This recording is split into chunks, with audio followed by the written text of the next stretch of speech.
Hello. जी हाँ दोस्तों, नमस्कार। मैं विपिन आ चुके हैं अपने साथ में। बहुत बहुत आपका हार्दिक स्वागत करते हैं। बहुत सारे मेरे बच्चे कहीं ना कहीं मेहनत कर रहे होंगे और तैयारी करने के लिए बेसब्र होंगे कि कब क्लास आती है, और क्लास शुरू हो चुकी है। तो आपको क्या करना है, सबसे पहले सेशन को शेयर करना है और जबरदस्त तरीके से आपको क्या करना है, उठाना है कागज कलम और अपनी सी बहुत अच्छी इस क्लास के नोट्स बनाना आप शुरू कर देंगे। आपको एक कंप्लीट सेशन मिल रहा है पॉलिटी का, जिसमें अपर लेवल तक सारी तैयारी आपके बीच में होने वाली है। ठीक है ना। मेरे बहुत सारे बब्बर शेरनी आ चुके हैं। आपका बहुत बहुत हार्दिक स्वागत है। बहुत सारे लोग आ जाइए एकदम बेहतरीन तरीके से। आज की क्लास में धुआं धुआं कर देना, एकदम बेमिसाल क्लास रहने वाली है।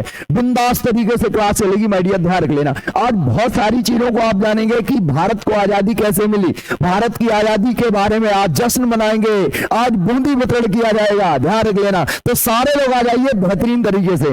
एक बार देख लेते हैं कितने लोग आए भाई। आपका बहुत बहुत हार्दिक स्वागत कर देते हैं भाई। आप बहुत बढ़िया से आ चुके हैं भाई। बहुत बीच में सत्यम जी आ चुके हैं हमारे बीच में, सुमित यादव आ चुके हैं, अमित यादव, बेटू भैया राम राम आपको भी भाई। शालिनी सिंह आ चुके हैं हमारे बीच में, खुशबू साके आ चुके हैं, पुष्पेंद्र यादव हमारे बीच में आ जाए, टिंकू भैया, सचिन यादव, आप सब लोगों का बहुत बहुत हार्दिक स्वागत करता हूं, अभिनंदन करता हूं। एक बार सेशन को आप शेयर और कर देंगे तो और जबरदस्त मजा आने वाला है।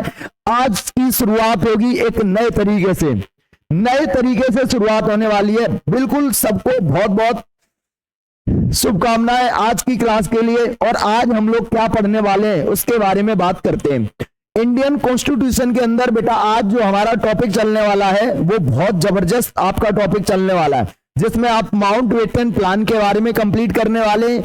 आज ही हम बात करने वाले 1947 का जो इंडियन इंडिपेंडेंस एक्ट आया था, भारतीय स्वतंत्रता अधिनियम आया था, उस अधिनियम के बारे में पढ़ने वाले हैं। और उसके बाद हम पढ़ेंगे जो कॉन्स्टिट्यूशन असेंबली होती है उसकी डिमांड कब कब की जाती है, कॉन्स्टिट्यूशन असेंबली की कब कब डिमांड की जाती है। तो ये तीन टॉपिक को आज हम आपके बीच में कवर कराने वाले हैं। तो जुड़िए, बहुत बेहतरीन तरीके से मजा आने वाला है आज के टॉपिक को पढ़ करके। एकदम आज समझेंगे कि भारत को आजादी कैसे मिली, भारत का बंटवारा कैसे हुआ, एक हर एक पॉइंट को विद मैपिंग के थ्रू आपको हम बताने वाले हैं। तो जुड़िए बेटा, यहां पर आज आगे बढ़ते हैं बेटा। अब बात करते हैं इससे पहले हम आपको बता चुके थे कि कैबिनेट मिशन भारत में आया था 1946 में। कैबिनेट मिशन जब भारत में आया था वो त्रिसदस्यीय था, और उसने आकर के भारत में क्या बोला था कि हम भारत में एक संविधान सभा का गठन किया जाएगा, संविधान सभा का गठन किया जाएगा। और भी बहुत सारी चीजों की बात कही गई थी। अंतरिम चुनाव हुए और अंतरिम चुनाव में क्या हुआ, सबसे ज्यादा सीटें बेटा कांग्रेस पार्टी को मिली 210, और मुस्लिम लीग जो पार्टी थी जो मोहम्मद अली जिन्ना के नेतृत्व में, उसने क्या किया, संविधान सभा का विरोध किया और उसने कहा मुझे पृथक पाकिस्तान चाहिए, मुझे एक नए राष्ट्र का निर्माण करना है, पाकिस्तान का गठन करना है। और इसी के लिए क्या होता है आपको पता होना चाहिए, इसी जिन्ना ने या मुस्लिम लीग पार्टी ने क्या किया था, कोलकाता वेस्ट बंगाल के अंदर क्या किया था आप बता सकते हैं, प्रत्यक्ष कार्रवाई दिवस मनाया। और उस प्रत्यक्ष कार्रवाई दिवस में क्या होता है, भीषण दंगे होते हैं, हिंदू मुस्लिम बहुत सारे दंगे हुए। और उन्हीं दंगों के बीच में जो लॉर्ड बेवेल भारत का जो वायसराय था, उसने एक लिखित तौर पर एक सूचना भेजी, कहां पर, ब्रिटेन के प्रधानमंत्री क्लीमेंट एटली के पास। और क्लीमेंट एटली ने माउंटबेटन उस समय उनको वहां पर थे, तो उनसे एक सलाह मशवरा की, और सलाह मशवरा करके माउंटबेटन ने कहा भारत में ऐसे दंगे होते रहेंगे, इसलिए मुझे कोई ना कोई एक डेट निश्चित करनी चाहिए कि हम भारत को आजादी इतने समय तक दे देंगे। तो यहीं पर एक सबसे पहले क्लीमेंट ने क्या की बेटा, एक घोषणा की थी।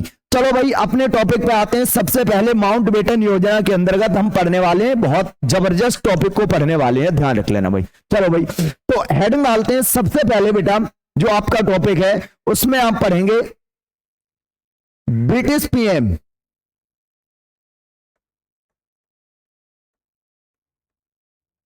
ब्रिटिश जो पीएम थे बेटा, जिनका नाम था क्लीमेंट एटली,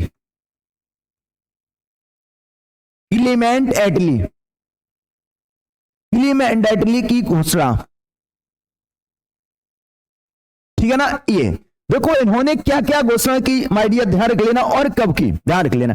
ये जो घोषणा की कब की, अगर पूछा जाए सर ये घोषणा कब की जाती है, तो आप बता सकते हैं सर ये घोषणा की गई थी 20 फरवरी 1947 को। कब की गई? 20 फरवरी 1947 को की गई। और इसमें क्या कहा गया? इसमें क्या कहा गया? तो आप बोलेंगे सर इसमें क्लीमेंट ने कहा कि 30 जून 1948 तक भारत को, या 30 जून 1948 तक भारत को स्वाधीनता मिल जाएगी।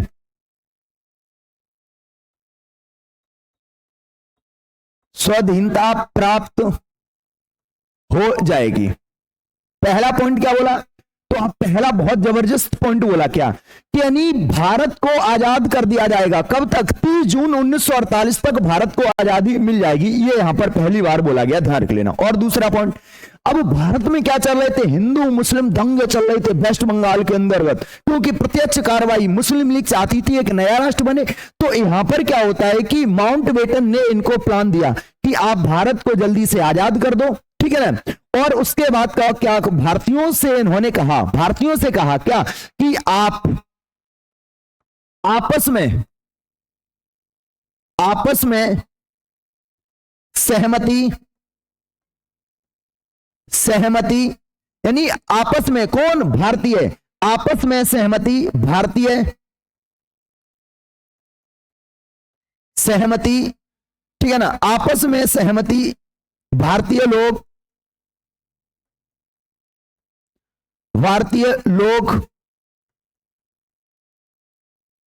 आपस में सहमति, भारतीय लोग होकर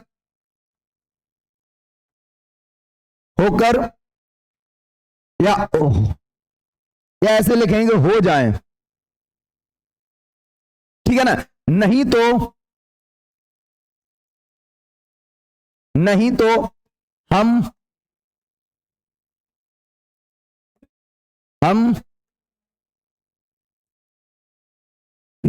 हम क्या करेंगे? शासन का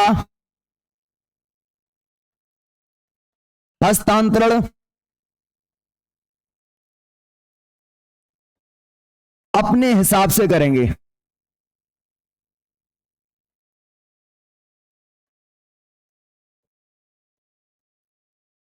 नहीं तो शासन का जो हस्तांतरण है वो कैसे, कौन करेगा? हम अपने, यानी भारतीय लोग आपस में सहमति बना लें। पहला पॉइंट समझ लें क्या है, यानी भारतीय लोग आपस में सहमति बना लें और सहमति एक साथ मिल जाएंगे। और अगर नहीं सहमत होंगे तो हम क्या करेंगे कि, क्योंकि भारत में सहमति नहीं चल रही, कांग्रेस और मुस्लिम लीग आपस में क्या कर रहे थे? विरोध कर रहे थे, आपस में मारकूट हो रहे थे, दंगे हो रहे थे। तो यहां पर क्या होता है, यानी आपस में सहमति बना ले, कौन? भारतीय लोग। नहीं तो क्या करेंगे? हम शासन का, यानी सत्ता का हस्तांतरण अपने हिसाब से कर देंगे, ठीक है ना। और तीसरा पॉइंट एक यहां पर बोला गया कि वेवेल की जगह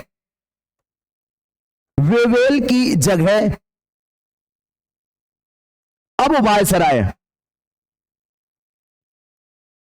वायसराय कौन होंगे? माउंटबेटन होंगे,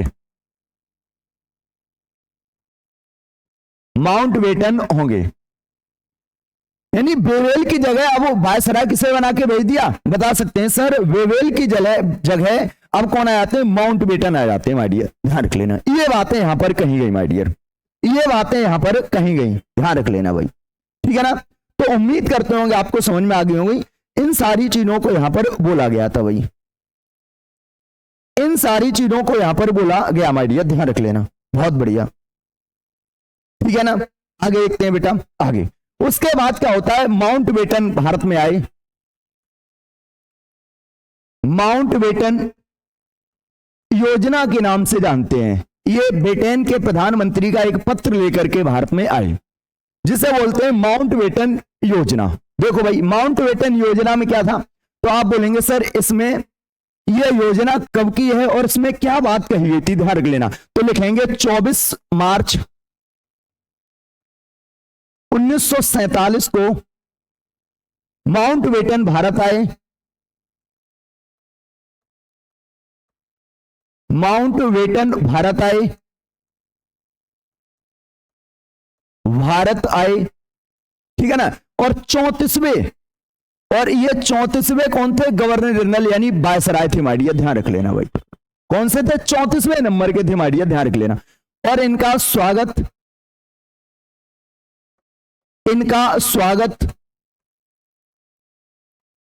लॉर्ड वेवेल ने किया बेटा, लॉर्ड वेवेल ने किया, ठीक है ना। और ये एक ऐसे वायसराय, लिख लेना, ये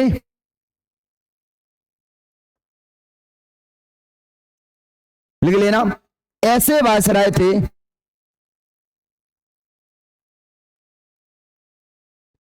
ऐसे वायसराय थे जो शासन चलाने नहीं,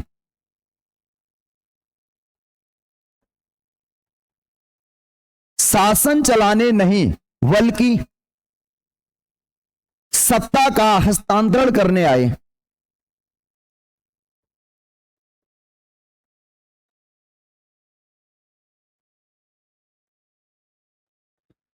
सत्ता का हस्तांतरण करने आए।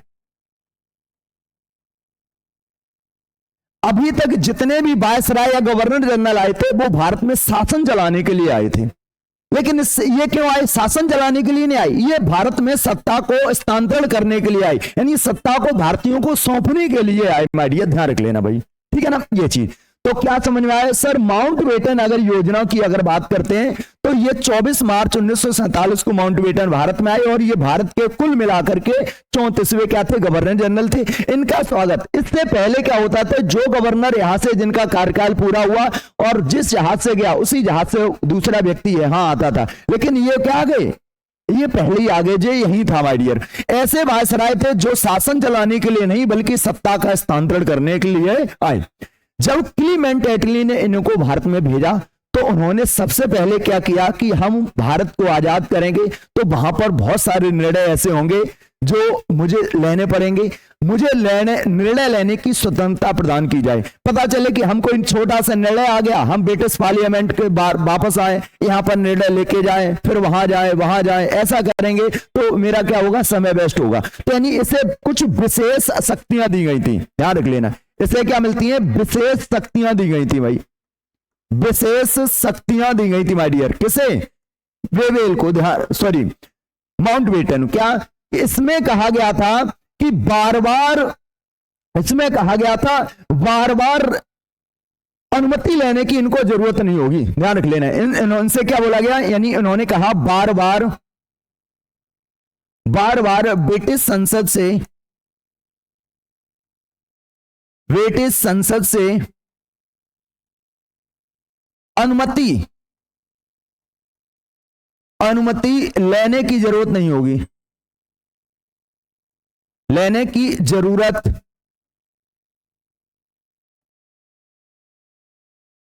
नहीं, ठीक है ना। यानी बार बार हमें क्या नहीं लेने पड़ेगी, यानी ब्रिटिश संसद से मुझे अनुमति लेने की जरूरत नहीं पड़ेगी, ध्यान रख लेना। क्यों? क्योंकि भारत का जो वायसराय रहा करता था वो किसके प्रति उत्तरदायी था? ब्रिटिश पार्लियामेंट के खिलाफ।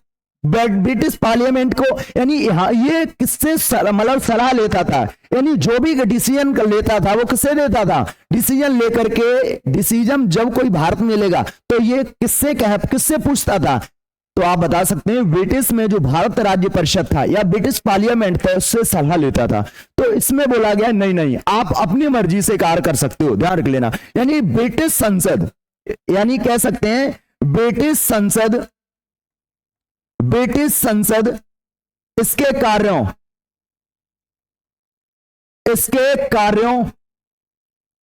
में हस्तक्षेप नहीं करेगा, हस्तक्षेप नहीं करेगा। ब्रिटिश संसद होगा, क्या नहीं करेगा? इसके कार्यों में हस्तक्षेप, यानी जो ये भारत में कार्य करेगा उसमें ब्रिटिश पार्लियामेंट हस्तक्षेप नहीं करेगा। ये जब प्लान मिल जाते हैं तब ये भारत में कहा आया, तब ये भारत में आया था माय डियर, ध्यान रख लेना। अब सुनो भाई, हम एक बात बताते हैं सबसे पहले, क्या? डिक्की वर्ड प्लान। डिक्की वर्ड प्लान, सर ये क्या है? डिक्की वर्ड प्लान बहुत बेहतरीन है माय डियर, समझ लेना। सर डिक्की वर्ड प्लान क्या था? समझो, दो ब्रिटिश व्यक्ति थे जिसका नाम था एक एवेल और दूसरा स्मॉल। इन दोनों ने मिलकर के इस प्लान को तैयार किया था, ध्यान रख लेना। तो इसे लिखेंगे एवेल और इस्मॉय ने इसे तैयार किया, ने इसे तैयार किया। और इसमें क्या बोला गया? तब आप बोलेंगे इसमें कहा गया कि जो भारत के जो सभी प्रांत हैं उनको हम सभी को क्या कर देंगे? स्वतंत्र कर देंगे। यानी भारत के सभी प्रांतों को स्वतंत्रता की बात कही। इसमें बोला गया कि सभी प्रांतों को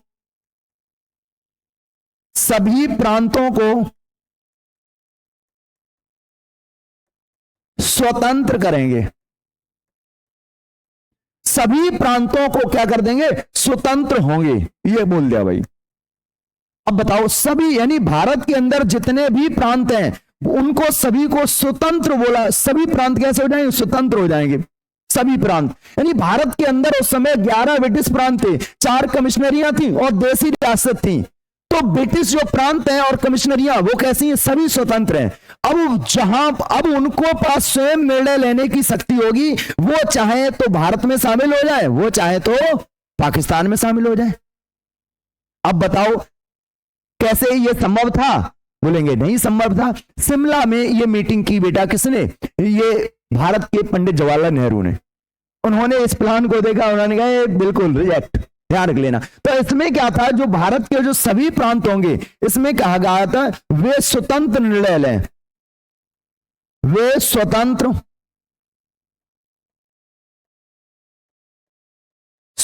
निर्णय लें कि वे भारत में रहेंगे, भारत में शामिल होंगे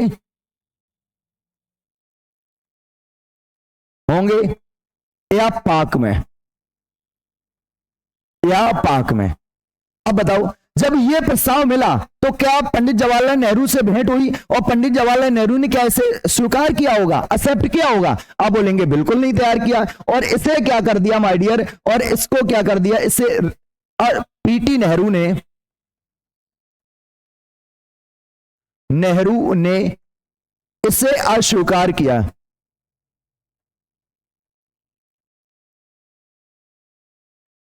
अस्वीकार किया, बोला ये तो संभव ही नहीं है। भारत के सभी प्रांत कैसे होंगे? भारत एक संघ बनेगा, भारत को आजाद करना है, ना कि भारत के प्रांतों को आजाद करना है। पता चले एक प्रांत वर्ल्ड में वो अलग अपना देश बना हुआ, अब बोल दे कि मैं किसी में शामिल नहीं होना चाहूंगा, ऐसे कैसे संभव है? एकदम चल ही नहीं पाएगा, बिल्कुल। तो यानी पीटी नेहरू की अगर बात करते हैं तो इसे अस्वीकार कर दिया और इसे वालकल प्लान की संज्ञा दी।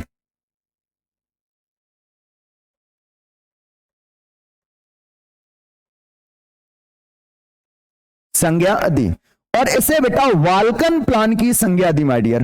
वाल्कन कंट्री छोटे छोटे भागों में टूट गए थे।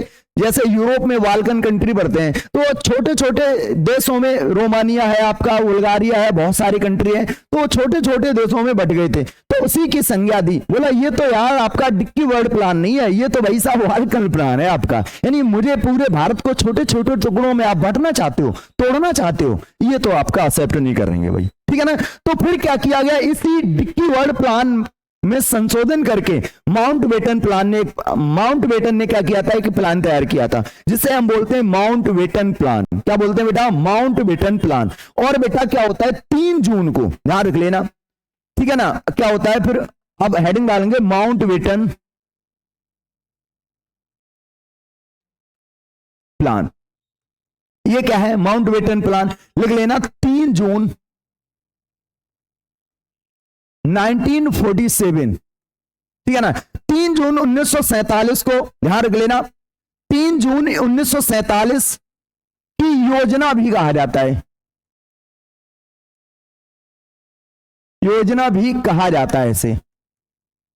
3 जून की योजना भी इसे कहा जाता है माय डियर, क्योंकि 3 जून 1947 को यह प्लान रखा गया था। और इसमें क्या चीजें कही गई थी? तो इसमें कहा गया कि भारत क्या होगा? भारत तो स्वतंत्र राष्ट्र बनेगा माय डियर, और भारत का विभाजन किया जाएगा। तो इसमें पहला पॉइंट है भारत का विभाजन होगा। क्या होगा? विभाजन, भारत का विभाजन होगा, ठीक है ना। और 2, ठीक है ना, भारत का क्या होगा, विभाजन होगा, यानी एक भारत राष्ट्र बनेगा और एक पाकिस्तान बनेगा, यानी दो राष्ट्र बनेगी माय डियर, ध्यान रख लेना। यानी इसमें क्या कहा गया, भारत के विभाजन की बात को कहा गया। दूसरा पॉइंट, विभाजन कैसे होगा, तो बोला गया बंगाल, बंगाल और पंजाब, ठीक है ना। बंगाल और पंजाब के जो सदस्य होंगे माय डियर, ध्यान रख लेना, प्रतिनिधि तय करेंगे कि वो भारत में शामिल होंगे या पाकिस्तान में। बंगाल और पंजाब के प्रतिनिधि तय करेंगे कि वे भारत में शामिल होंगे, भारत में शामिल होंगे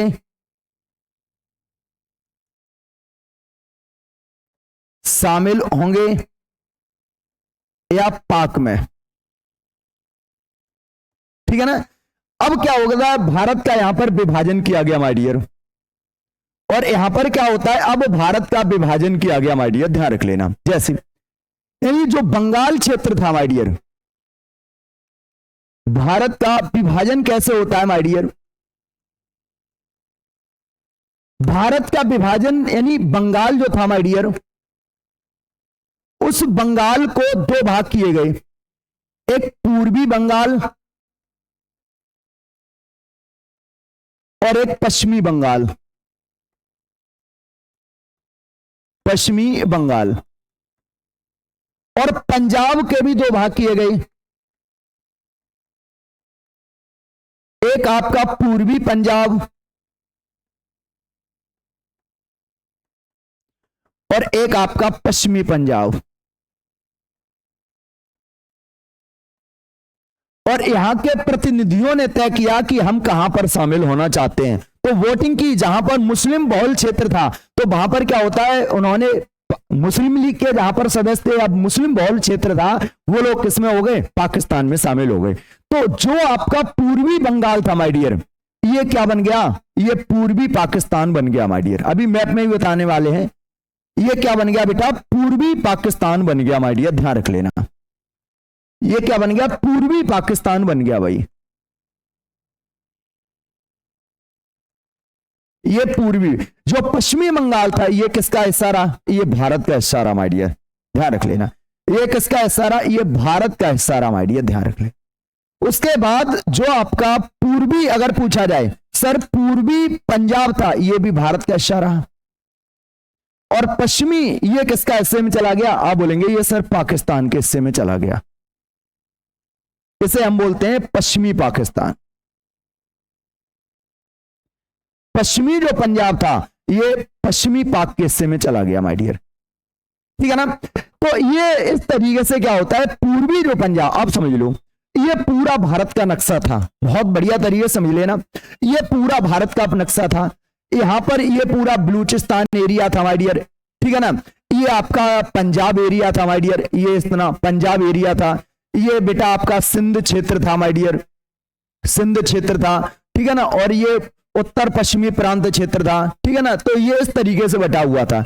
इधर ये जो ये वाला जो एरिया था बंगाल का, यहां का ये बंगाल पूरा एरिया था, तो इसके दो भाग कर दिए गए, ठीक है ना। इसके दो भाग कर दिए गए, एक हो गया ये हो गया आपका पूर्वी ईस्टर्न, और ये हो गया वेस्टर्न।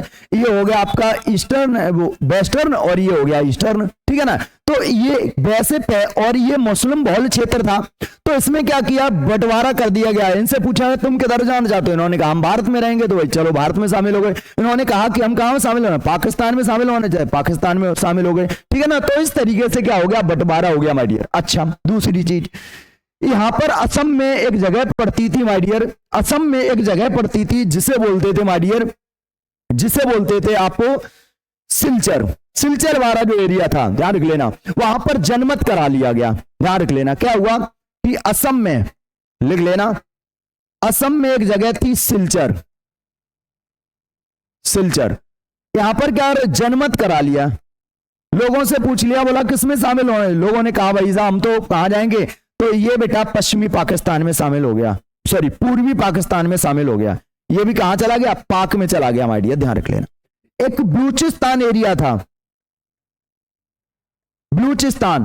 तो यहां पर भी क्या जनमत कराया गया, और जनमत के बाद यह भी कहां चला गया, बलूचिस्तान भी पाक का हिस्सा बन गया। माय डियर ध्यान रख लेना। तो ये सब मिला करके इस तरीके से क्या हो गया, भारत का विभाजन कर दिया गया। माय डियर ध्यान रख लेना, ठीक है ना। तो ये वाला यहां से ये जो बाउंड्री तय की गई, बाद में अभी बाउंड्री बताएंगे कैसे तय की जाती है।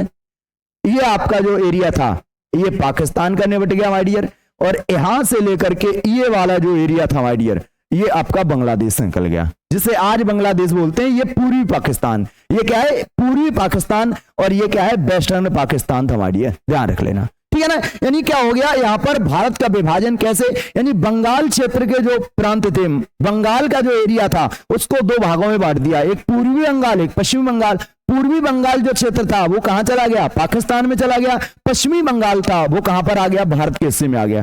पंजाब का एरिया था वो पूर्व जो था वो पंजाब भारत के हिस्से में रहा, और पश्चिमी कहां चला गया, पाकिस्तान में चला गया। असम का जो सिलचर एरिया था वो पाकिस्तान के हिस्से में चला गया, क्योंकि वहां की जनता ने जनमत कर दिया, लोगों ने कहा कि हम इसमें शामिल होना चाहते हैं, और बलूचिस्तान में भी जनमत हुआ, और ये भी कहां चला गया, पाकिस्तान में शामिल हो गया। तो इस तरीके से क्या होता है कि भारत का बंटवारा हो गया, भारत का विभाजन कर दिया गया। माय डियर ध्यान रख लेना। अच्छा, यहां पर एक विशेष बात कही गई क्या, कि जो देसी रियासतें थी बेटा, देसी रियासतें, उनको स्वतंत्रता दी गई कि आप जहां पर मर्जी हो वहां पर शामिल हो जाओ। तो एक एनओटी नोट चिपका के लिख लेंगे, देसी रियासतों को स्वतंत्रता मिली।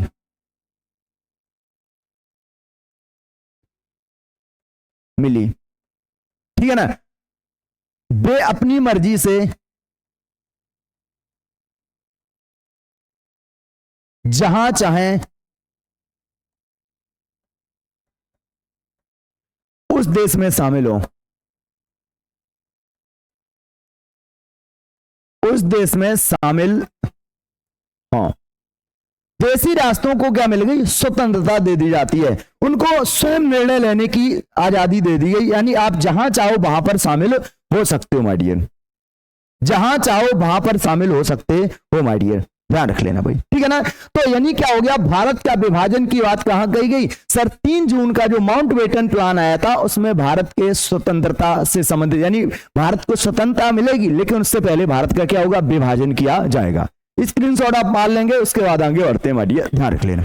और भी कुछ बातें कही गई, और कुछ बातें कही गई माय डियर, ध्यान रख लेना इसमें। तो क्या हो गया, जैसे ही भारत के विभाजन की बात सामने आती है, कांग्रेस पार्टी ने तुरंत एक कार्यकारिणी अपनी बैठक बुलाई, मीटिंग बुलाई, और ये कार्यकारिणी कांग्रेस की जो बैठक होती है वो 3 जून से लेकर के 15 जून तक चलती है। और इसमें गोविंद बल्लभ पंत जो थे उन्होंने एक डिसीजन लिया कि भारत के विभाजन का प्रस्ताव रखा, और भारत का विभाजन का प्रस्ताव रखा, लेकिन अंततः क्या होता है, उस प्रस्ताव को स्वीकार कर लिया गया, जिसमें सरदार वल्लभ भाई पटेल थे, पंडित जवाहरलाल नेहरू थे। हालांकि महात्मा गांधी इसके विरोध में थे, सरदार पटेल भी इसके विरोध में थे, लेकिन उनको भी मना लिया गया, और उनकी सहमति से ये क्या हो गया, पारित हो गया। लेकिन जब विभाजन का बात का प्रस्ताव कांग्रेस पार्टी में रखा गया था, तो कांग्रेस के कुछ नेता थे जिन्होंने इस प्रस्ताव का विरोध भी किया था, जिसमें आपके प्रमुख नेताओं में अगर बात करते हैं तो सत्यपाल जो मलिक थे बेटा, सैफुद्दीन किचलू थे माय डियर, अब्दुल गफ्फार खां थे, और उसके बाद पुरुषोत्तम दास टंडन थे। इन्होंने क्या किया था, इसका विरोध किया था। तो एक बार नोट डाउन करेंगे। फिर क्या होता है, 3 जून से 15 जून 1947 में क्या होता है माय डियर, कांग्रेस की कार्यकारिणी बैठक हुई।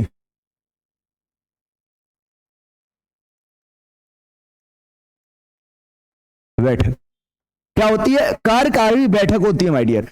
और इस बैठक में क्या हुआ माय डियर, तो लिखेंगे पंडित गोविंद बल्लभ पंत,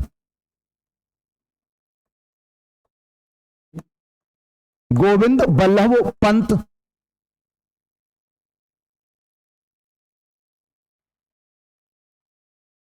ठीक है ना, पंडित गोविंद बल्लभ पंत ने विभाजन का प्रस्ताव रखा,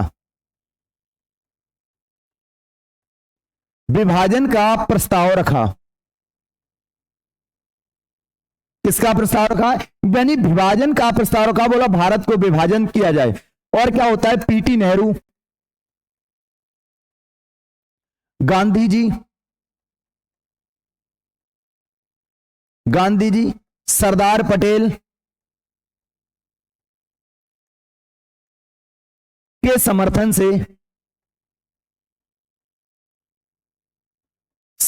से यह क्या हो गया? पारित हुआ। और कांग्रेस पार्टी ने इसे क्या कर दिया? पारित कर दिया my dear. PT Nehru, Gandhi ji और सरदार पटेल और भी कई नेताओं के समर्थन से क्या हो गया? ये पारित हो गया माय डियर। जैसे ही पारित हुआ, लेकिन इसका विरोध भी कुछ लोगों ने किया था बेटा, जिसमें प्रमुख नेता थे अब्दुल गफ्फार खां। अब्दुल गफ्फार खां ये नहीं चाहते थे कि क्या हो? विभाजन हो, ये नहीं चाहते थे माय डियर, ध्यान रख लेना। अब्दुल गफ्फार खां, डॉक्टर किचलू, ठीक है ना, डॉक्टर किचलू जो थे बेटा, ये भी नहीं चाहते थे कि विभाजन हो, भारत पाकिस्तान दो राष्ट्र बने माय डियर, ठीक है ना। और एक पुरुषोत्तम दास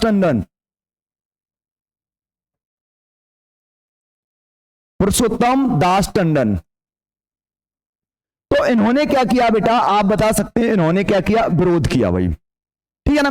अब जैसे ही यहां पर पारित हुआ बेटा, समझ लेना, बहुत बढ़िया। यानी जैसे ही कार्यकारी, कांग्रेस की कार्यकारी ने इसे पारित किया, पारित होने के बाद जब इसे दिया गया माउंटबेटन को, और माउंटबेटन सीधे जाते हैं कहां पर? ब्रिटेन में। और ब्रिटेन में जाते हैं और ये सीधा पत्र, ये प्रस्ताव किसे दिया गया? जाकर के वहां के जो पीएम थे उनको, क्लीमेंट एटली को मिलता है। और क्लीमेंट एटली ने क्या किया बेटा? 4 जुलाई 1947 को ब्रिटिश की पार्लियामेंट, हाउस ऑफ कॉमन्स थी, उसमें क्या किया? प्रस्ताव को पेश कर दिया। जब हाउस ऑफ कॉमन्स में प्रस्ताव को पेश किया गया ब्रिटिश पार्लियामेंट के एक सदन में, और उसके बाद क्या होता है? 15 जुलाई को हाउस ऑफ कॉमन्स से प्रस्ताव को पारित कर दिया जाता है।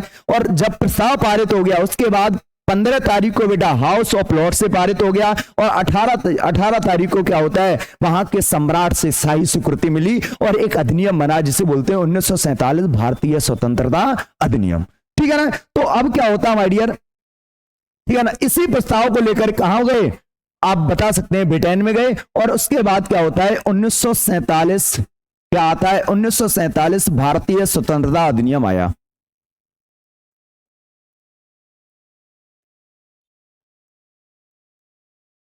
भारतीय स्वतंत्रता अधिनियम आया। और ये भारतीय स्वतंत्रता अधिनियम की अगर बात करते हैं, भारतीय स्वतंत्रता अधिनियम की बात करते हैं, तो आप बता सकते हैं सर, ये प्रस्ताव लिख लेना, माउंटबेटन की योजना पर आधारित था। माउंटबेटन की योजना पर आधारित था, योजना पर आधारित था। ये माउंटबेटन की योजना पर क्या था? आधारित था माय डियर, ध्यान रख लेना। और क्या होता है बेटा? लिख लेना, बहुत महत्वपूर्ण पॉइंट है माय डियर, लिख लेना सारे बच्चे। बेटा कितने लोग आप लोग देख रहे हो, एक बार सेशन को शेयर करोगे तो मजा और आ जाएगा, ठीक है ना। और क्या होता है? क्लीमेंट एटली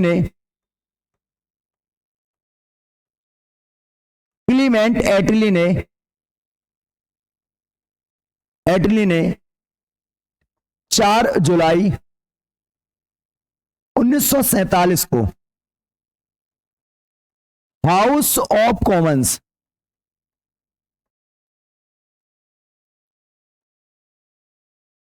में प्रस्ताव पेश किया।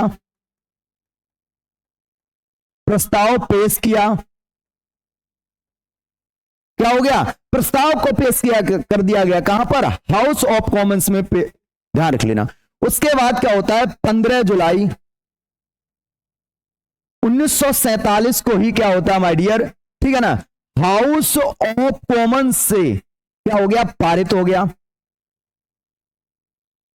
ठीक है ना। हाउस ऑफ कॉमन्स से क्या हो गया? पारित हो गया माय डियर। और उसके बाद 16 जुलाई को हाउस ऑफ लॉर्ड्स, ठीक है ना, हाउस ऑफ लॉर्ड्स से पारित हो गया। दोनों सदनों से क्या हो गया? पारित हो गया। और उसके बाद अब क्या? 18 जुलाई को शाही स्वीकृति मिली माय डियर। और 18 जुलाई को 1947 को शाही स्वीकृति,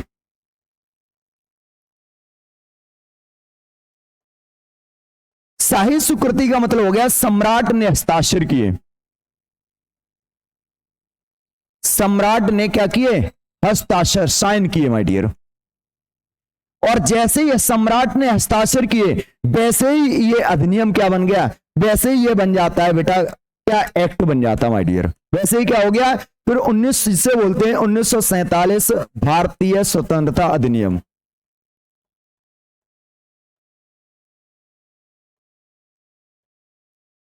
क्या बोलते हैं इसे, भारतीय स्वतंत्रता अधिनियम बोलते हैं माय डियर, ध्यान रख लेना। इस तरीके से भारतीय स्वतंत्रता अधिनियम ब्रिटिश संसद में पारित किया गया था। फिर समझ लो, भारतीय स्वतंत्रता अधिनियम बेटा ये माउंटबेटन योजना के आधार पर इसे तैयार किया गया था। क्लीमेंट एटली ने इसे 4 जुलाई 1947 को हाउस ऑफ कॉमन्स में क्या किया, प्रस्ताव को पेश किया। और उसके बाद 15 तारीख को ये हाउस ऑफ कॉमन्स, HOC का मतलब हाउस ऑफ कॉमन्स से पारित कर दिया। 16 तारीख को हाउस ऑफ लॉर्ड्स, जैसे अपने यहां पर होते हैं एक राज्यसभा और एक होता है लोकसभा, वैसे ही वहां पर होते हैं हाउस ऑफ कॉमन्स और एक होता है हाउस ऑफ लॉर्ड्स, इन दोनों से पारित हो गया। उसके बाद भारत में क्या होता है, राष्ट्रपति की हस्ताक्षर की आवश्यकता होती है। वहां पर ब्रिटेन के सम्राट ने क्या किया, हस्ताक्षर किए, और ये जो प्रस्ताव था वो क्या बन जाता है, जो विल था अब वो क्या बन गया, एक्ट बन गया। इस तरीके से भारतीय स्वतंत्रता अधिनियम आया। अब इसमें क्या चीजें थी माय डियर, इनमें क्या बातें रही गई, तो हेडिंग डालेंगे 1947 भारतीय स्वतंत्रता अधिनियम।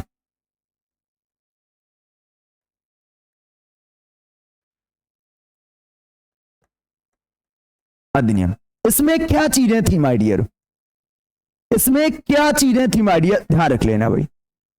इंडियन इंडिपेंडेंस जो एक्ट आया माय डियर, इसमें किस चीजों को रखा गया था, क्या था माय डियर, ध्यान रख लेना। देखो इसमें अगर बात करते हैं, पहला पॉइंट तो ये था, पहला पॉइंट क्या था, इसमें कुल धाराएं,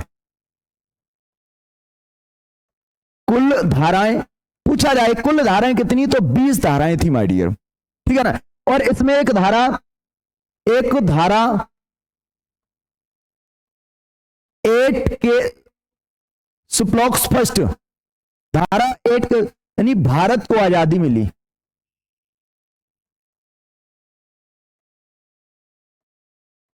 भारत को आजादी मिली, इसी धारा के तहत भारत को आजादी मिली थी माय डियर, ध्यान रख लेना। इसमें क्या बातें कही गई, तो इसमें कहा गया कि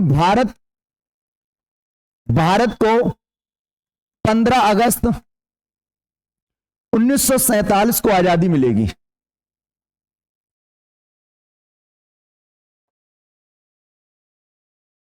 आजादी मिलेगी, क्या होता है, यानी एक डेट तय फिक्स कर दी गई, यानी 15 तारीख को हमें क्या मिल जाएगी, आजादी मिल जाएगी, 15 तारीख को हम क्या बने, आजाद हो जाएंगे। और यहीं पर कहा गया कि यानी दो डोमेनियन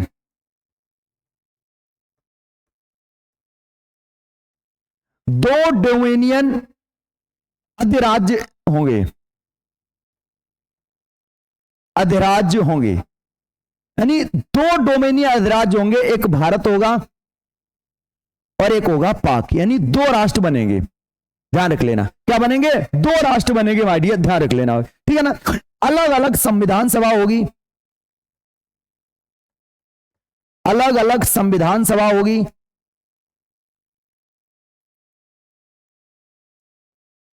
अलग अलग क्या होगी, संविधान सभा होगी माय डियर, ऐसा भी कहा गया है यहां पर, अलग अलग संविधान सभा होगी। और उसके बाद क्या होगा, जब तक संविधान लागू ना हो, जब तक संविधान लागू ना हो, जब तक संविधान लागू ना हो, तब तक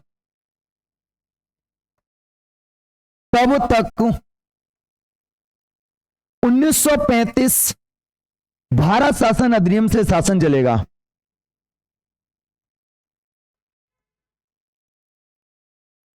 भारत शासन अधिनियम से शासन चलेगा, ठीक है ना।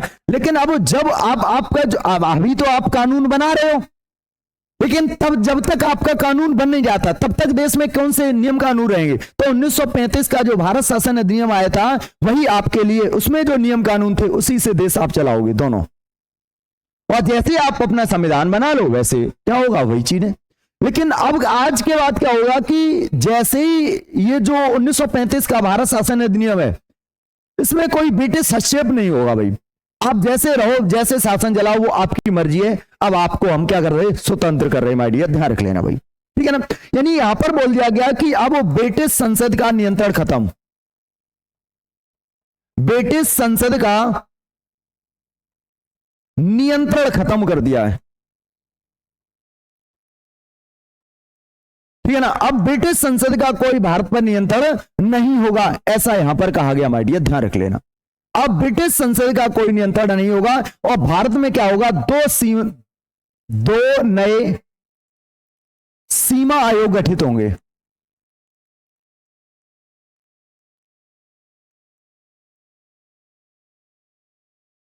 भारत में दो नए सीमा आयोग बनेंगे। एक बोलते हैं बेटा जिसे बंगाल सीमा आयोग,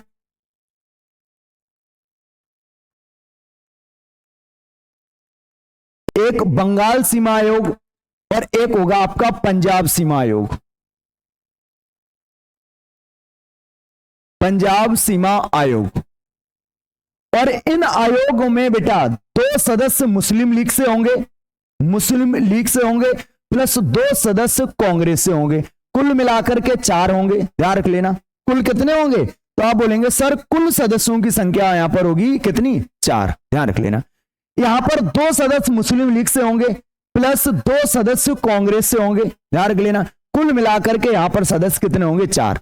लेकिन अब इन्होंने इसमें ही बोला गया क्या कि आप अपने लिए एक अध्यक्ष का चुनाव करो, लेकिन दोनों में मतभेद था कौन अध्यक्ष बनेगा। इसलिए ब्रिटेन से ही एक व्यक्ति आए जिनका नाम था सर सिरिल रैडक्लिफ, और इसका अध्यक्ष, इन दोनों आयोगों के जो अध्यक्ष बने, ध्यान रख लेना, इन दोनों आयोगों के अध्यक्ष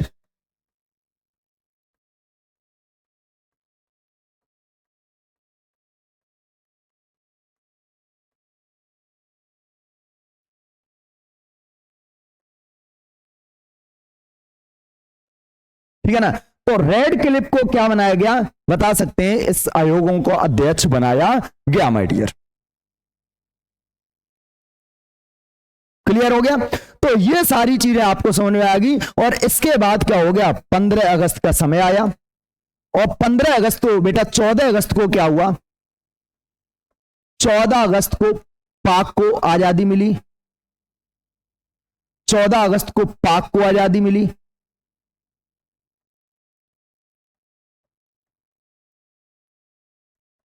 यानी पाक अलग हो गया, ठीक है ना। और उसके बाद बेटा 15 अगस्त, और उसके बाद क्या होता माय डियर, 15 अगस्त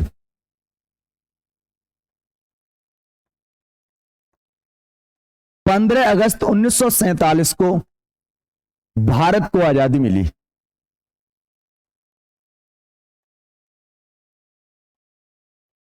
आजादी मिली, यानी अब भारत को क्या मिल गई, आजादी मिल गई माय डियर। कब, 15 अगस्त को माय डियर, ध्यान रख लेना। लाल किले पर तिरंगा फहराया गया और बहुत जोर शोर से भारत में जश्न का माहौल था। इधर क्या हुआ माय डियर, आगे एक पॉइंट बहुत जबरदस्त बना के लिख लेना भाई, मैं आपको बता दे रहा हूं। अगर पूछा जाए सर भारत के आजादी के बाद भारत के जो वायसराय थे तो वो कौन बने, माउंटबेटन बने। कौन बने, और भारत के पीएम अगर पूछे जाए तो कौन बने थे, आप बोलेंगे भारत के पीएम बने थे जिनका नाम था पीटी नेहरू। कौन थे, पंडित जवाहरलाल नेहरू थे माय डियर। और अगर पाकिस्तान की बात करते हैं, पाकिस्तान की अगर बात करते हैं तो लिख लेना पाक के जो वायसराय बने वो बने मोहम्मद अली जिन्ना। मोहम्मद अली जिन्ना। और पाकिस्तान के पीएम तो आप बोलेंगे लियाकत अली, मौलाना लियाकत अली, ठीक है ना। तो इस तरीके से भारत की सत्ता भारतीयों के हाथों में आई और ये सारी चीजें आपके पास रही भाई। क्लियर हो गया। भारत को आजादी कैसे मिली बताओ भाई जल्दी से, आपको पता चल गया ना, ठीक है ना। तो इस तरीके से भारत को आजादी मिली माय डियर, और जश्न का माहौल था भाई साहब, हर जगह तिरंगे झंडे भारत माता की जय के नारे गूंज रहे थे, भारत में बड़ा हर्ष उल्लास था। उधर क्या हुआ, पाकिस्तान को भी आजादी मिल गई, पाकिस्तान नया राष्ट्र बन गया और अंग्रेजों से भारत को भी छुटकारा मिल गया माय डियर।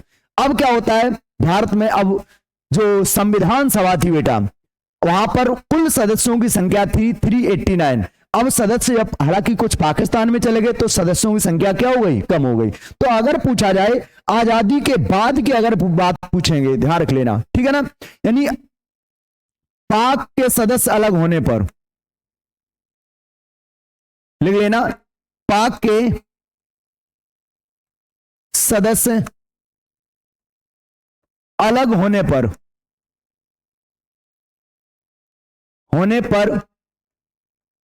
संविधान सभा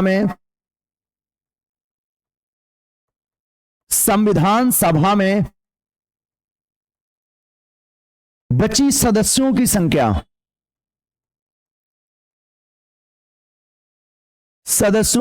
संख्या, यानी यहां पर सदस्यों की संख्या कितनी रहती है माय डियर, कितने सदस्य बचे। जब पाकिस्तान अलग हो गया तो उस समय सदस्यों की संख्या कितनी बची, तो आप बोलेंगे सर पहले संख्या कितनी थी, तो आप बोलेंगे सर पहले 389 सदस्य थे, जिसमें से 296 सदस्य कहां से आते थे बेटा, ब्रिटिश फ्रांस से, और उसके बाद आपके 93 सदस्य कहां से थे, आप बता सकते हैं सर देसी रियासतों से। लेकिन यहां पर क्या हुआ, कुछ सदस्य ले गए कहां पर, पाकिस्तान में, तो अब यहां पर सदस्यों की संख्या कितनी बची, 299, 299 सदस्य बचे, और 299 कुल सदस्य थे माय डियर। कितने थे कुल सदस्यों की संख्या कितनी, तो आप बोलेंगे 299, और 299 से बेटा 229 जो सदस्य थे वो ब्रिटिश भारत से थे, ब्रिटिश भारत, यानी अब तो भारत के ही हो गए ना, और 70 जो सदस्य थे वो देसी रियासतों से, ठीक है ना। कहां से, अब तो सर ब्रिटिश हटा दो, भारत बचाओ, भारत से थे माय डियर, ध्यान रख लेना, ठीक है ना। और 70 सदस्य कहां के थे आप बता सकते हैं। तो पहले कितने थे, 389 थे, लेकिन वर्तमान में कितने, 299, 299 सदस्य थे माय डियर, ध्यान रख लेना। तो ये सारी चीजें आपको समझ में आ गई होगी, और भारत को क्या मिल गई, आजादी मिल गई। भारत में संविधान सभा का गठन किया गया। पहला अब आगे रहे संविधान सभा की मांग कब कब की गई, संविधान सभा की डिमांड कब की जाती है, कॉन्स्टिट्यूशन असेंबली की डिमांड कब कब की जाती है, तो ये अब आगे का टॉपिक हमारा रहने वाला है, ठीक है ना। भारत की आजादी के उपलक्ष्य में एक सुनाते हैं हम आपको कि दिल में क्या है दिखाया थोड़ी जाता है, दिल में क्या है बताया थोड़ी जाता है, दिल में क्या है बताया थोड़ी जाता है, दिल में जख्म है तो दिखाया थोड़ी जाता है, दिल में जख्म है तो दिखाया थोड़ी जाता है, और माना प्रैक्टिकल प्रयोग का दौर है, माना प्रैक्टिकल प्रयोग का दौर है, जहर खा के अंजवाया थोड़ी जाता, ठीक है ना। चलो भाई, कि तेरी चौखट से सिर उठाऊं तो बेवफा कहना, तेरी चौखट से सिर उठाऊं तो बेवफा कहना, तेरे सिवा किसी को चाहूं तो बेवफा कहना, कभी शक हो मेरी मोहब्बत पर तो खंजर उठा लेना, कभी शक हो मेरी मोहब्बत पर तो खंजर उठा लेना, मैं शौक से मर जाऊं तो बेवफा कहना, मैं शौक से न मर जाऊं तो बेवफा कहना, ठीक है। तो भाई बहुत बढ़िया, आगे बढ़ते हैं। ज्योति सिंह गौतम हमारे बीच में है, कपिल राजपूत, अलका कुमारी, रोशनी, अविरल, अंकुर राजपूत, पूनम, अमित, बहुत सही, आपका सबका बहुत बढ़िया हार्दिक स्वागत है। चलो आगे बात करते हैं बेटा, बहुत बढ़िया पॉइंट आपका लास्ट में एक और बचा हुआ है, हेडिंग डालेंगे बेटा संविधान सभा की मांगे, बस थोड़ा पॉइंट और बचा है, संविधान सभा की मांगे। यानी संविधान सभा की मांगे कब कब की जाती हैं, ध्यान रख लेना। तो संविधान सभा की जो डिमांड की गई वो दो प्रकार से की गई, एक अप्रत्यक्ष तौर पर यानी इनडायरेक्ट तौर पर, और एक प्रत्यक्ष तौर पर। यानी कितने प्रकार से की जाती है सर? दो प्रकार से की जाती है। कितने प्रकार से? दो प्रकार से। तो देख लेंगे भाई, पहले बात करते हैं अप्रत्यक्ष तौर पर। पहली किसकी बात कर लेते हैं? पहली बात करते हैं अप्रत्यक्ष तौर पर, इनडायरेक्ट तौर पर अप्रत्यक्ष की बात करते हैं। अप्रत्यक्ष में पहली बार कब की गई थी बेटा? ध्यान रख लेना भाई, बहुत बेहतरीन पॉइंट आपको बता के जा रहे बेटा। पहली बार 1895 में। कब की जाती है? पहली बार संविधान सभा की जो मांग की जाती है वो 1895 में की गई। स्वराज विधेयक आया था और उस स्वराज विधेयक में सबसे पहले संविधान सभा की मांग की गई। किसमें की गई? स्वराज विधेयक में सबसे पहले संविधान सभा की मांग की, और किसने? बाल गंगाधर तिलक ने मारी है, ध्यान रख लेना।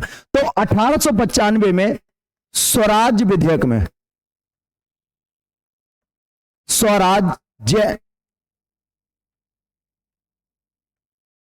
स्वराज बिल में, और किसने? बाल गंगाधर तिलक ने।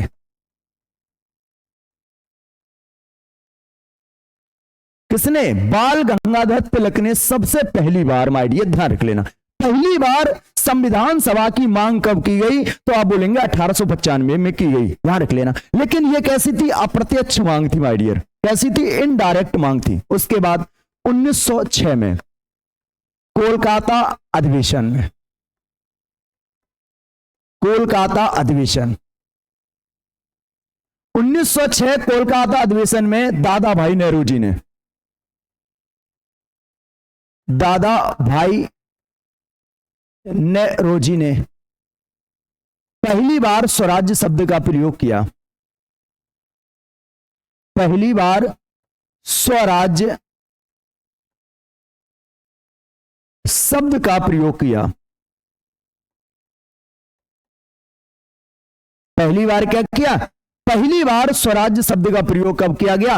1906 के कोलकाता अधिवेशन में। दादा भाई नेहरू जी उसके अध्यक्ष थे, तो उसमें की जाती है माय डियर, ध्यान रख लेना भाई। आगे देखो, उसके बाद 1922 में बेटा गांधी जी ने, किसने बेटा? गांधी जी द्वारा 1922 में पहली बार मांग की जाती है, और इसमें कहा था कि संविधान सभा हो और जो जिसमें भारतीय लोग शामिल हो, यानी जिसमें भारतीयों द्वारा जो निर्मित हो। इसमें कहा गांधी जी द्वारा, इसमें इन्होंने कहा गया संविधान सभा हो, संविधान सभा हो जो भारतीयों द्वारा निर्मित हो, जो भारतीयों द्वारा निर्मित हो, जो भारतीयों द्वारा क्या हो? निर्मित हो। 1923 में मांग की जाती है। एक सप्रू समिति आई थी, तो सप्रू समिति ने कॉमनवेल्थ इंडिया जो आया था बेटा, एक्ट आया था, उसमें की थी माय डियर, ध्यान रख लेना, ठीक है ना। तो लिखेंगे सप्रू समिति, सप्रू समिति में कॉमनवेल्थ इंडिया, ठीक है ना, जो एक्ट आया था, कॉमनवेल्थ इंडिया जो एक्ट आया था माय डियर, सप्रू समिति ने इसकी, और इसमें स्वराज की बात कही गई थी माय डियर। इसमें क्या हुआ? स्वराज की बात कही गई। स्वराज की क्या कही? बात कही माय डियर। तो यहां पर स्वराज की बात को कहा गया माय डियर, ध्यान रख लेना भाई। किसकी बात को कहा गया? स्वराज की बात को कहा गया। और उसके बाद 1929 में लाहौर अधिवेशन में, लाहौर अधिवेशन हुआ, और इसमें पीटी नेहरू ने, पीटी नेहरू ने पूर्ण स्वराज की मांग की। पूर्ण स्वराज की क्या की? मांग की माय डियर। तो ये तो बेटा भारत में कैसी इनडायरेक्ट तौर पर संविधान सभा के गठन के बारे में कहा गया माय डियर। कैसे कहा गया? इनडायरेक्ट तौर पर कहा गया। अब बात करते हैं प्रत्यक्ष मांग। अब बात करते हैं किसकी? प्रत्यक्ष मांग। यानी प्रत्यक्ष मांग, डायरेक्ट मांग कब कब की जाती है माय डियर? डायरेक्ट मांग कब की जाती है माय डियर? ध्यान रख लेना। तो अब बात करते हैं भाई, ठीक है ना? सारे लोग नोट डाउन कर रहे होंगे अच्छी तरीके से, कोई दिक्कत तो होगी नहीं भाई, ध्यान रख लेना भाई। सबसे पहले अगर इनडायरेक्ट की अगर बात करते हैं, इनडायरेक्ट के बाद डायरेक्ट की बात करते हैं, तो सबसे पहले बेटा कब की गई आप बता सकते हैं सर? सबसे पहले 1934 में मानवेंद्र नाथ रॉय, मानवेंद्र नाथ रॉय, एम एन रॉय जिसे कहते हैं, ने पहली बार प्रत्यक्ष मांग की। पहली बार प्रत्यक्ष मांग। तो पूछा जाए पहली बार प्रत्यक्ष मांग कब की गई? 1934 में एम एन रॉय के द्वारा की जाती है माय डियर, ध्यान रख लेना। उसके बाद दूसरी बार 1935 में नेहरू जी ने, नेहरू जी ने कांग्रेस की कार्यकारिणी,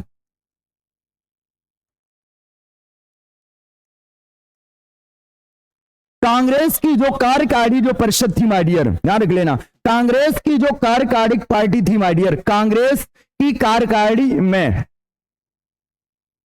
आधिकारिक तौर पर मांग की गई।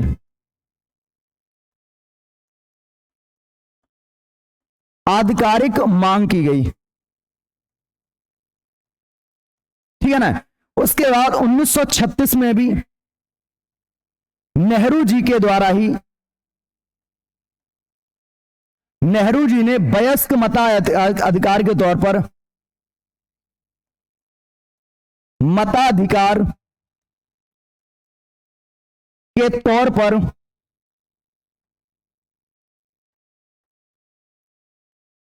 संविधान सभा की मांग की।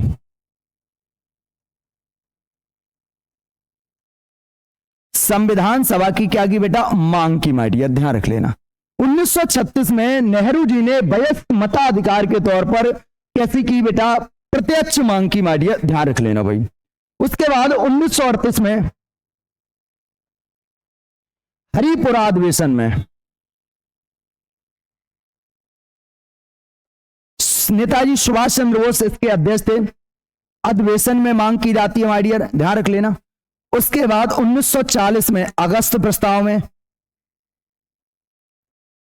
अगस्त प्रस्ताव में संविधान सभा के बारे में कहा गया।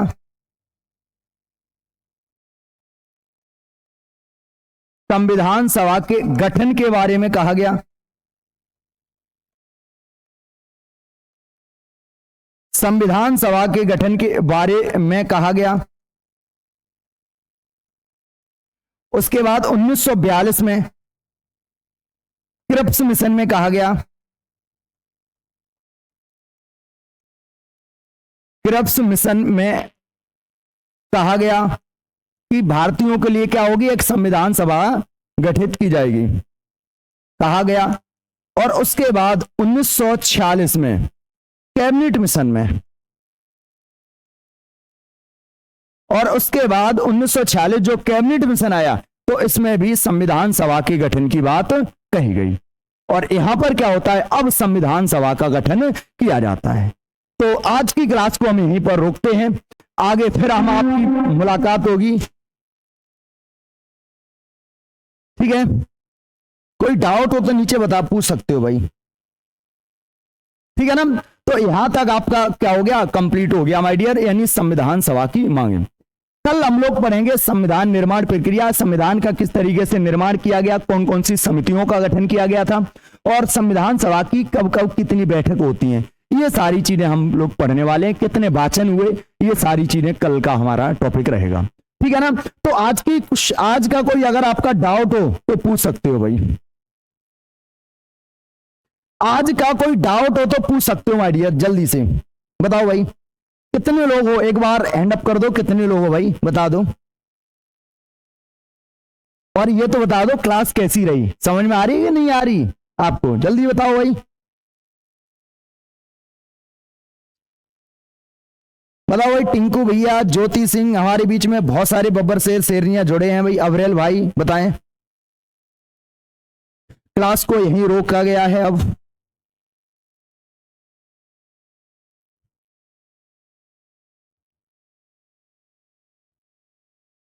ठीक है, और ज्यादा देर नहीं करेंगे, बस क्लास को यहीं पर छोड़ रहे हैं।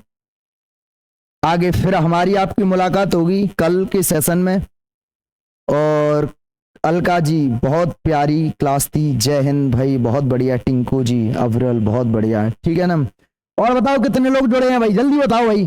फिर एक बहुत बढ़िया शायरी सुना के जाएंगे एकदम मस्त। कितने लोग आ गए भाई, जल्दी बताओ भाई। सिंटू, सुमित भाई, बहुत बढ़िया। सुमित, समझ में आया भाई, बहुत बढ़िया। ठीक है, बताओ जल्दी से बताओ।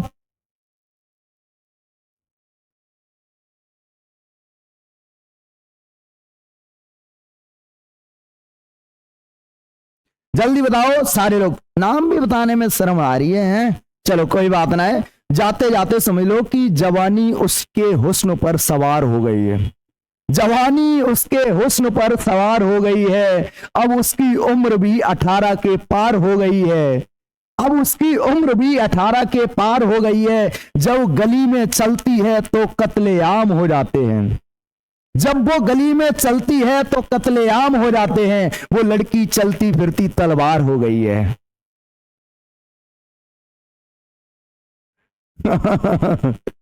चलो भाई, आज के लिए इतना ही। टॉप क्लास थी भाई, शायरी सुना दी भाई, बहुत बढ़िया था।